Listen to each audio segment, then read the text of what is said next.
আসসালামু আলাইকুম প্রিয় দর্শক, চ্যানেল আই সংবাদে স্বাগত। আপনাদের সঙ্গে আছি আমি সামির হোসেন। বিস্তারিত সংবাদের শুরুতে জানিয়ে দিচ্ছি ফ্রেশ আটা ময়দা সুজি সংবাদ শিরোনামগুলো। সুইজারল্যান্ডে WEF এর শীর্ষ সম্মেলনের প্রধান উপদেষ্টা সাইডলাইন বৈঠকে বাংলাদেশের গণতান্ত্রিক রূপান্তরে জার্মান চ্যান্সেলরের সহযোগিতার আশ্বাস। শেখ হাসিনাকে দেশে আনতে ইন্টারপোলের মাধ্যমে রেড অ্যালার্ট, সুপ্রিম কোর্টের বিচারক নিয়োগে অধ্যাদেশ জারি।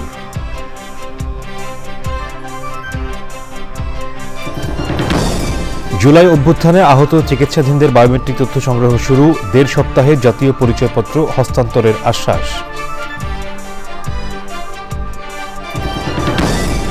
প্রধান উপদেষ্টা সংস্কার প্রস্তাবগুলো নিয়ে সবার সঙ্গে আলোচনা করে সিদ্ধান্ত নেবেন বললেন ফখরুল, সবাইকে ধৈর্য ধরার পরামর্শ। এবং জাতীয় বাজেটে নৌখাতে বরাদ্দ বৃদ্ধি ও পরিকল্পিত ড্রেজিংয়ের বিকল্প নেই বললেন বক্তারা, প্রান্তিক জীবনমান উন্নয়নে বিশিষ্টজনদের তাগিদ।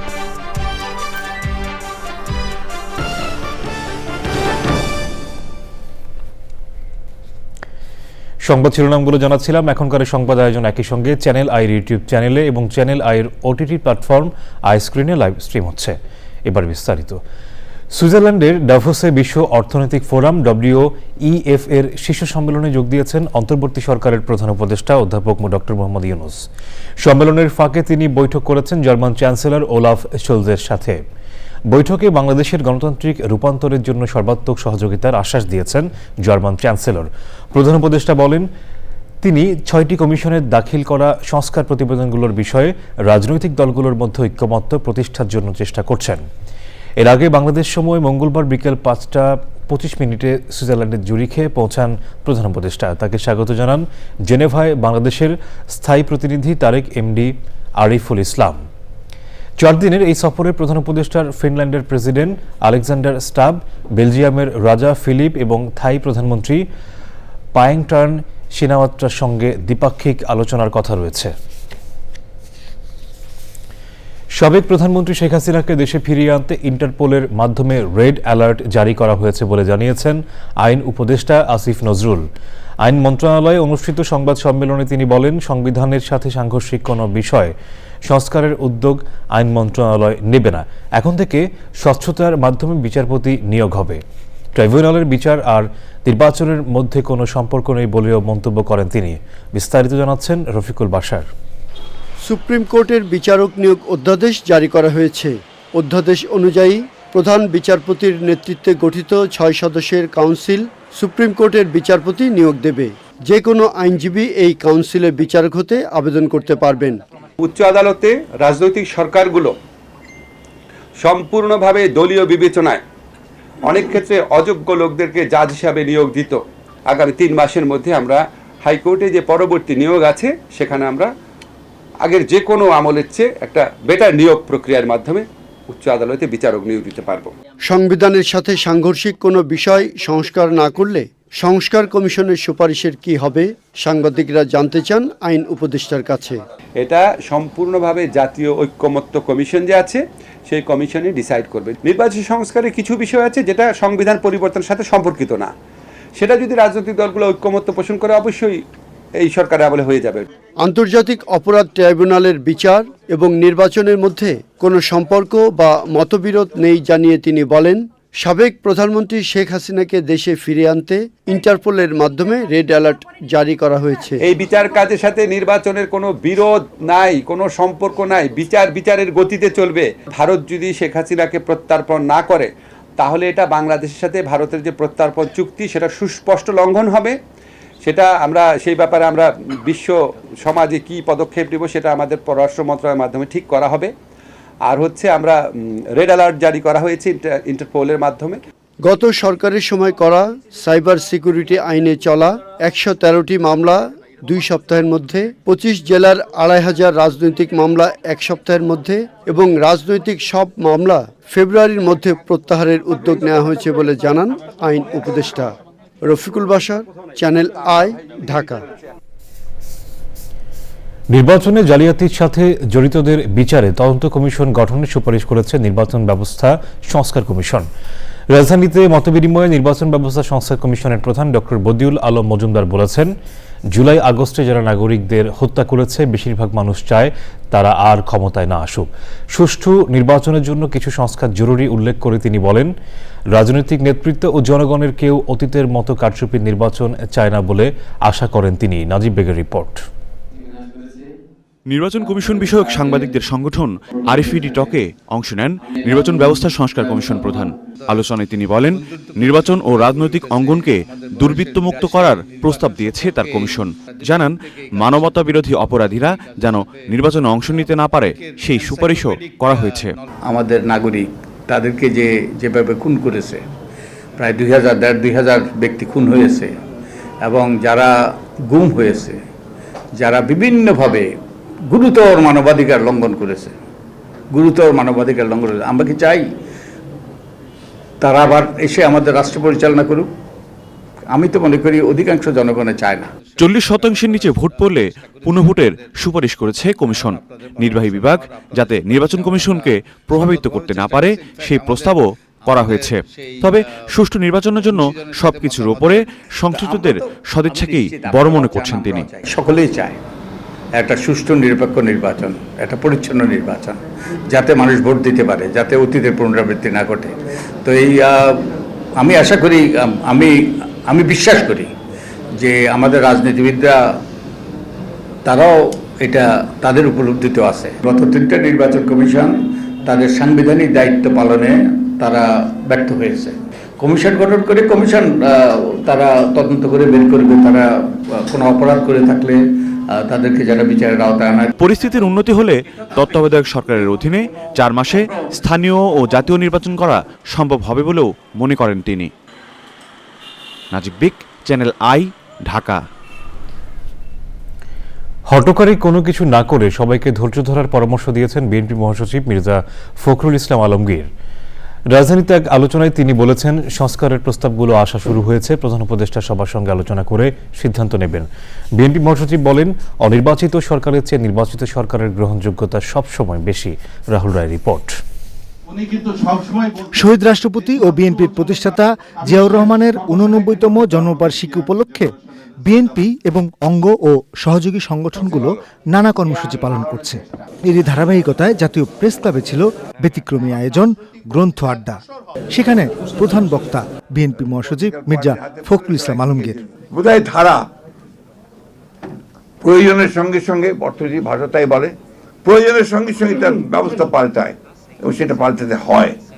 আমাদের এখানে এখন যে অস্থিরতা বিরাজ করছে, এই অস্থিরতা থেকে যদি আমরা নিয়ন্ত্রণ করতে চাই, তাকে যদি কন্টেইন করতে চাই, আমাদেরকে ধৈর্য ধরে পা ফেলতে হবে।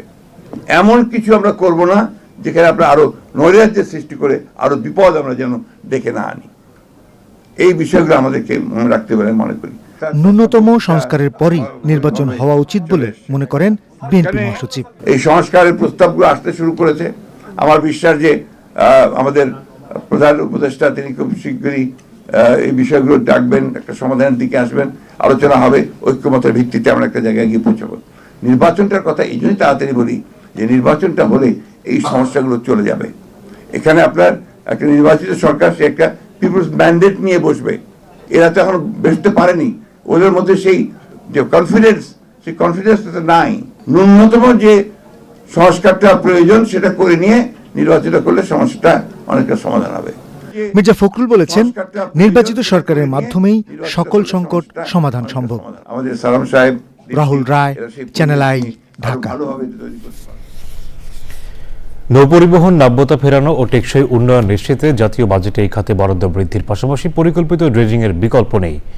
রাজধানীতে নৌপরিবহন ও নাব্যতার চ্যালেঞ্জ ও উত্তরণের উপায় শীর্ষক সেমিনারে বক্তারা পরিবেশ প্রতিবেশ রক্ষা ও অর্থনৈতিক সমৃদ্ধি অর্জনে নৌপথ পুনরুদ্ধারে গুরুত্ব আরোপ করেন। প্রান্তিক জীবনমান উন্নয়নে, নৌ যোগাযোগ উন্নয়নে জোর দেন বিশিষ্টজনরা। আলিমাল রাজির রিপোর্ট। দক্ষিণ এশিয়ার ভাটি অঞ্চল খ্যাত বাংলাদেশ প্রকৃতিগতভাবে নদীমাতৃক দেশ। হিমালয় ও দক্ষিণ পূর্ব এশিয়ার বিভিন্ন স্থান থেকে উৎপন্ন অসংখ্য নদী এসে ঢুকেছে বাংলাদেশে। নদীর উর্বর পলির কারণে আবহমান বাংলা খ্যাতি পেয়েছে সুজলা সুফলা শস্য শ্যামলা। তবে দখল, দূষণ আর অপরিকল্পিত উন্নয়নে যুগের পর যুগ নাব্যতা কমার পাশাপাশি কমেছে নৌপথের দৈর্ঘ্য। পরিস্থিতি উন্নয়নে নৌ পরিবহন ও নাব্যতা, চ্যালেঞ্জ ও উত্তরণের উপায় শীর্ষক সেমিনার। দেশের আর্থসামাজিক উন্নয়ন ও অর্থনৈতিক উন্নয়ন নিশ্চিতে যথাযথ নদী ব্যবস্থাপনা ও নৌপথ পুনরুদ্ধারে জোর দেন বক্তারা। পৃথিবীর যে কোনো মানুষ যদি নদী পর্যবেক্ষণের জন্য আসে, বাংলাদেশে আসতে হবে, সেটাই। কিন্তু সেটাকে আমরা সঠিকভাবে ব্র্যান্ডিং করতে পারি না, সেটা আমাদের একটা শৈথল্য ভাব আছে এদিকে।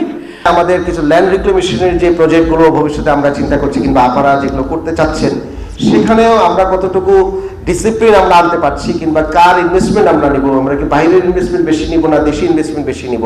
যদি আপনার রক্ষা করতে চাই সমস্ত ধরনের আপনার অনাচার থেকে, অবিচার থেকে, তবে আমাদেরকে পরিবেশের ব্যাপারটাকে প্রধান দিতে হবে এবং আমাদের সেক্ষেত্রে জ্বালানি ব্যবহারের বিষয়ে সতর্কতা অবলম্বন করতে হবে। ড্রেজিং যে হয়নি তা না, কিছু কিছু ড্রেজিং হয়েছে, সেই ড্রেজিংয়ের ফলাফল শূন্যের কোঠায়। নৌপথ যদি আমি সচল করতে চাই, তাহলে আমাদের ক্যাপিটাল ড্রেজিংয়ের প্রয়োজন আছে। আমরা যদি নৌপথকে বেশি ব্যবহার করতে পারতাম, তাহলে কিন্তু আমরা এই পরিবেশের জন্য এটা অত্যন্ত সহায়ক হতো, কারণ আমার ফুয়েল কনজাম্পশনটা অত্যন্ত কম হতো। নৌ পরিবহনের জন্য পরিবেশ বান্ধব এবং সাশ্রয়ী এবং নিরাপদ, এই তিনটা উপকারকে আমরা কিন্তু ভালোভাবে কাজে লাগাতে পারতাম। সভ্যতার অগ্রযাত্রার অন্যতম প্রধান অনুঘটক নদীর স্বাভাবিক প্রবাহকে সম্মান জানানোর পাশাপাশি সার্বিক সচেতনতা ও দায়িত্বশীলতার আহ্বান জানান বিশিষ্টজনরা। সুব্যবস্থাপনার অভাবে আমরা এই ড্রেজ ম্যাটেরিয়ালসগুলা বঙ্গোপসাগরে ফেলতে পারছি না। এখন প্রায় 1.5 বিলিয়ন টন সেলিমেন্টেশন আসে উপর থেকে। আমরা এটাকে যদি পরিকল্পনা মাফিক ড্রেজিং করা যায়, প্রতি বছরের অন্তত একটা করে উপজেলা জাগতে পারে। যে কাজটি আমরা প্রাইভেট সেক্টর থেকে করছি আর সরকারিভাবে যে কাজগুলো হচ্ছে, তার একটা সমন্বয় দরকার, এবং সেই সমন্বয়টায় যত বেশি কথা বলবো তত কিন্তু উঠে আসবে। আমরা কিন্তু সবসময় কিন্তু বলি যে ড্রেজিং এক্সপেন্সিভ, কিন্তু এই এক্সপেন্সিভ ব্যাপারটা যে লম্বা সময়ের জন্য আমাদের জন্য একটা বিশাল সুফলের ব্যাপারে বয়ে আনছে এবং প্রকৃতি পরিবেশকে ভালো রাখছে, সেইটাও কিন্তু আমাদের চিন্তা করতে হবে। আমাদের এই দেশটা আমাদের ভালো রাখতে হবে, আমাদের নদীকে ভালো রাখতে হবে, প্রকৃতিকে ভালো রাখতে হবে, পরিবেশকে ভালো রাখতে হবে। আমরা সবাই যখন হাতে হাত মিলাবো, তখনই কিন্তু আমরা পরিবেশ প্রকৃতিকে যেমন ভালো রাখবো, আমাদের দেশটাকে ভালো রাখবো, আমাদের ভবিষ্যৎ প্রজন্মকেও ভালো রাখবো। নদীর প্রতি যখনই আমরা যে অবিচার করি না কেন, সেই অবিচারটা আসলে একটা জীবনের প্রতি করা হয়। যারা প্রাইভেট সেক্টরে ড্রেজিং করেন, সরকারের প্রাথমিক দায়িত্ব হওয়া উচিত যে এমন একটা ব্যবস্থা করবে যেটা সুশাসন হবে, যেখানে আপনাদের কাজগুলোকে সরকার ফ্যাসিলিটেটও করবে, মনিটরও করবে। রাজনৈতিক বিবেচনায় যেন কাজ দেওয়া না হয়, সক্ষমতার বিবেচনায় যেন কাজ দেওয়া হয়। বেসরকারি খাতে সক্ষমতা গড়ে তোলাও সরকারের দায়িত্ব। কোনো ভবিষ্যতের কোনো চিন্তা নাই। আমরা রাস্তা বানাচ্ছি, বিরাট বিরাট ব্রিজ বানাচ্ছি, ওইটাই বিষয়। কিন্তু দ্যাটস নট ডেভেলপমেন্ট। আমরা উন্নয়ন দেখি, কিন্তু আমরা কখনো চিন্তা করি না যে হোয়াট আর উই ডুইং। মানুষের মানে এই উন্নয়নের কথা আমি বলি, যেটাকে আমি বলি সাস্টেইনেবল ডেভেলপমেন্ট যদি হয়, সেটা করতে হবে এইসব চর এলাকায়, এইসব গ্রামে, এইসব প্রত্যন্ত অঞ্চলে যারা নদীর উপর ডিপেন্ডেন্ট। প্রকৃতি ও জীবন ফাউন্ডেশন এবং বাংলাদেশ রিভার ফাউন্ডেশনের উদ্যোগে আয়োজনের সহযোগী voice on climate change, Karnaphuli সুরক্ষা পরিষদ, পরিবেশ ও নদী রক্ষা উন্নয়ন ফাউন্ডেশন এবং বাংলাদেশ নদী পরিব্রাজক দল। আলিমান রাজি, চ্যানেল আই, ঢাকা।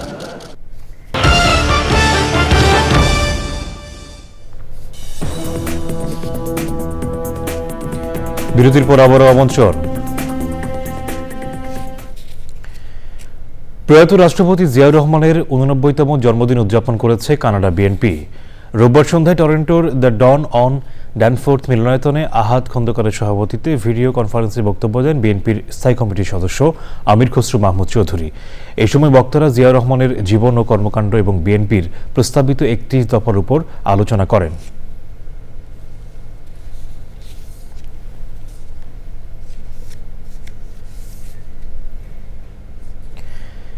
যুক্তরাষ্ট্রের পররাষ্ট্রমন্ত্রী হিসেবে শপথ নিয়ে নতুন যুগের ঘোষণা দিয়েছেন মার্ক রুবিও। পররাষ্ট্র দপ্তরের দায়িত্ব গ্রহণের পর তিনি বলেছেন, যুক্তরাষ্ট্র নতুন যুগের দিকে এগোচ্ছে। তিনি আরও বলেন, মার্কিন পররাষ্ট্র দপ্তরের নতুন প্রশাসনের সব কাজ নির্ভর করবে 3টি প্রশ্নের উত্তরের উপর। সেগুলো হলো, এটা কি আমাদের আরও শক্তিশালী করবে, এটা কি আমাদের আরও বেশি নিরাপদ করবে এবং এটা কি আমাদের আরও সমৃদ্ধ করবে। উত্তর যদি না হয় আমরা তা করব না। রুবিও বলেন, যুক্তরাষ্ট্রের পররাষ্ট্রনীতির মূল উদ্দেশ্য হবে বিশ্বে শান্তি প্রতিষ্ঠা করা।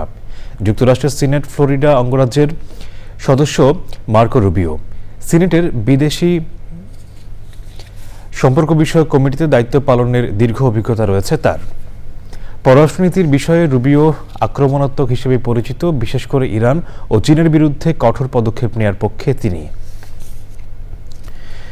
যুক্তরাষ্ট্রের দক্ষিণাঞ্চল জুড়ে প্রায় 2.25 কোটি মানুষ বিপজ্জনক তুষারপাতের কবলে পড়েছেন। টেক্সাস থেকে সাউথ ক্যারোলাইনা পর্যন্ত দক্ষিণের শহরগুলোতে স্থানীয় সময় সোমবার বিকেল থেকে তুষারপাত, হিমশীতল বৃষ্টি শুরু হয়েছে।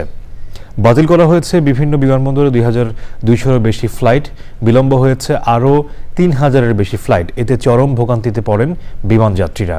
ন্যাশনাল ওয়েদার সার্ভিসের পূর্বাভাসে জানানো হয়, এসব এলাকায় 15 সেন্টিমিটার পর্যন্ত তুষারপাত হতে পারে। জরুরি প্রয়োজন ছাড়া মানুষকে ঘর থেকে বের না হওয়ার পরামর্শ দিয়েছে স্থানীয় কর্তৃপক্ষ। নিউ ইয়র্কের পশ্চিমাঞ্চলেও ভারী তুষারপাতের আশঙ্কা করা হচ্ছে। সেখানে বেশ কয়েকটি কাউন্টিতে জরুরি অবস্থা জারি করেছেন গভর্নর।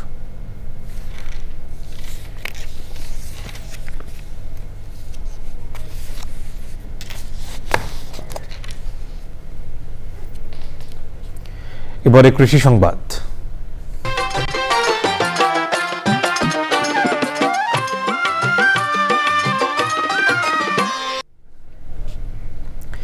সিরাজগঞ্জের লক্ষ্যমাত্রার চেয়ে এবার সরিষা আবাদ হয়েছে বেশি। পাশাপাশি সরিষা আবাদকে কেন্দ্র করে ব্যাপক মধু সংগ্রহ শুরু করেছে মৌচাষিরা। তারা বলছেন, মৌমাছির পরাগায়নের ফলে ফলনও হচ্ছে বেশি। সরিষা আবাদ বৃদ্ধি ও মধু উৎপাদনে সকল ধরনের সহযোগিতা ও পরামর্শ দিচ্ছে কৃষি বিভাগ। ফেরদৌস রবিনের পাঠানো তথ্য ভিডিও চিত্রে রাজীব আহমেদের রিপোর্ট। সিরাজগঞ্জের চলনবিল সহ বেশ কয়েকটি উপজেলায় এবছর ব্যাপক সরিষার আবাদ হয়েছে। ধানের পাশাপাশি এবার মাঘি ও 14 জাতের সরিষা আবাদ হয়েছে বেশি। কৃষক জানান, আবহাওয়া অনুকূলে থাকায় এবার খরচ হয়েছে অনেক কম। পাশাপাশি মৌমাছির পরাগায়নের ফলে গতবারের চেয়ে সরিষার ফলন এবছর ভালো হবে বলে আশা করছেন তারা। আমাদের এই চলনবিলটা শস্যের আবাদ ভালো হয়, আবার অনুকূলে থাকে এবং আমাদের এই মাটির উর্বরতা ক্ষমতা খুব ভালো। এখন দেখতে দিন দিন শস্য আমার মনে খালি বাড়িয়ে চলছে, আল্লাহ দিলে আমার খুব লাভ এখন আমার। কৃষি বিভাগের পক্ষ থেকে চলনবিল সহ সিরাজগঞ্জ জেলায় সরিষা ও মধুর উৎপাদন বাড়াতে পরামর্শ ও সহযোগিতা দেওয়া হচ্ছে। বিভিন্ন প্রকল্পের মাধ্যমে তাদেরকে পরামর্শ দিচ্ছি যাতে নির্বিঘ্নে সরিষার আবাদ করতে পারে। তো মাঠ পর্যায়ে এখন পর্যন্ত সরিষার কোনো রোগ বালাই নাই। তো আশা করছি যদি আবহাওয়া ভালো থাকে তাহলে আমাদের এই বছর সরিষার আবাদ খুবই ভালো হবে। আশা করছি বাম্পার ফলন হবে এবং যে সরিষা হয়েছে তাতে আশা করছি আমি একটা হিসেব করেছি যে আমাদের সিরাজগঞ্জ জেলায় প্রায় আমার 1100 কোটি টাকার সরিষা উৎপাদন হবে। চলতি বছর জেলায় সরিষা আবাদ হয়েছে 87,125 হেক্টর জমিতে। Rajib Ahmed, Channel i. এবারে প্রকৃতি সংবাদ।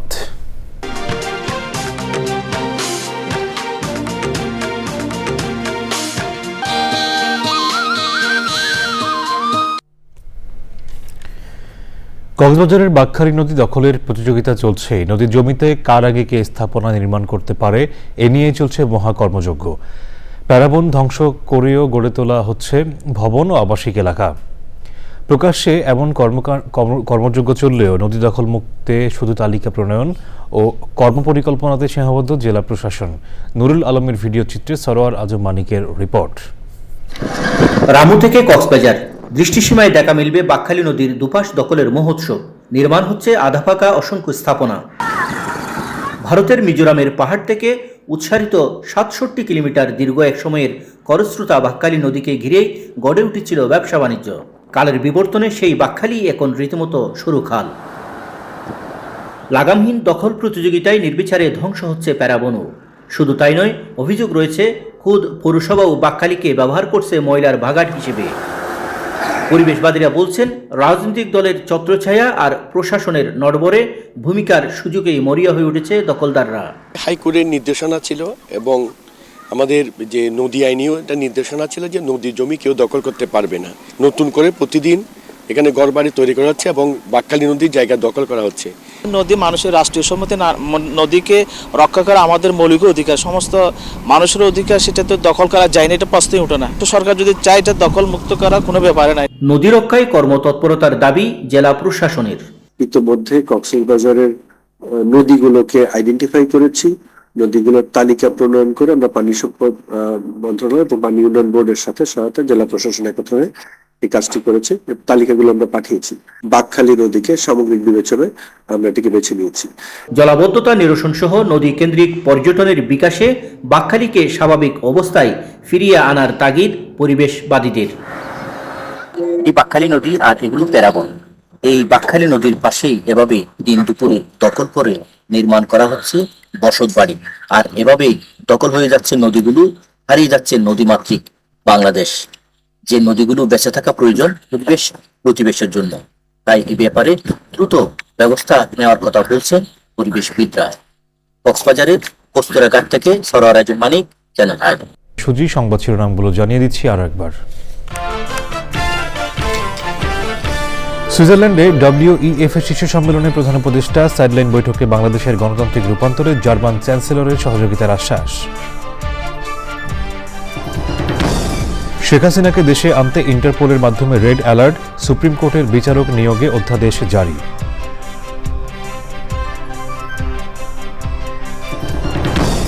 জুলাই অভ্যুত্থানে আহত চিকিৎসাধীনদের বায়োমেট্রিক তথ্য সংগ্রহ শুরু, ১.৫ সপ্তাহে জাতীয় পরিচয়পত্র হস্তান্তরের আশ্বাস।